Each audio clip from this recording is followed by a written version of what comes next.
បាទបងប្អូនមហាម៉ាត់ឈ្នះធុនវិស្ណុហើយអូយបងប្អូនណាបានទស្សទាយទុកក្នុងចិត្តមុនការប្រកួតខ្លះសូមឲ្យមានដៃម្នាក់មួយបាទមានបងប្អូនប្រហែលអ្នកដែលបានធ្វើការកត់សម្គាល់នៅក្នុងចិត្តថាអ្នកនេះឈ្នះអ្នកនេះចាញ់អ្នកនេះចាញ់អ្នកនោះឈ្នះ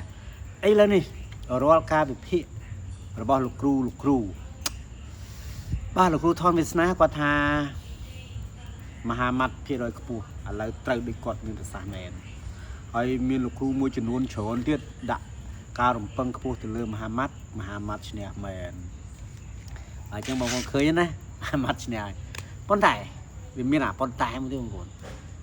ប៉ុន្តែត្រង់ថាមហាម៉ាត់ឈ្នះប៉ុន្តែមិនមែនឈ្នះដោយស្រួលណាក៏ទៅធនវិស្ណុដូច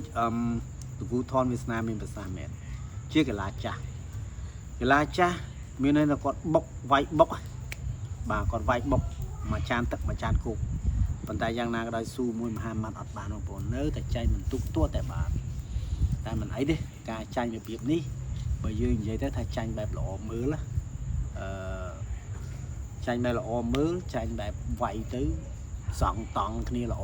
វាមិនស៊ីស្រួលបើនិយាយទៅថាវាមិនស៊ីស្រួលអរគុណប្រិមត្តទូរទស្សនិកជនដែលបានដាក់ការរំពឹងខ្ពស់ទៅលើមហាម៉ាត់ហើយក៏ចូលរួមសោកស្ដាយសម្រាប់ធនវិស្ណុដែរបងប្អូនតើអាចឲ្យពីរហ្នឹងសងសឹកគ្នាបានថ្ងៃណាមួយទៀតអត់ខ្ញុំថាបើសិនសងសឹកឲ្យត្រៀមបានពេញម្នាក់មកខាងត្រៀមបាន3ខែម្នាក់អីអូដូចបរទេសវិញណាបាទមិនដឹងជាល្អមើលប៉ុណ្ណាទេណាតែខ្ញុំមិននឹកស្មានថាធនវិស្ណុអាចស៊ូជាមួយមហាម៉ាត់បានម្លឹងបងប្អូនដល់តែសិក្សាទៅបានថាធនវិស្ណុមិនមែនជាកីឡាករធម្មតា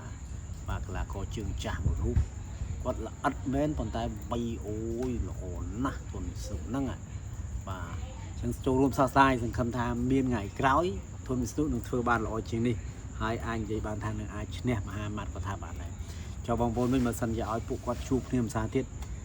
យកមួយណាដែរនៅតែយកមហាម៉ាត់ឬក៏ធនវិស្ណុឬក៏យកធនវិស្ណុបាទខ្ពស់ជាងមហាម៉ាត់អរគុណតោះចូលរួមម្នាក់មកម៉ាត់ទៀតមកបងប្អូនដើម្បីបញ្ចប់រឿងបាទ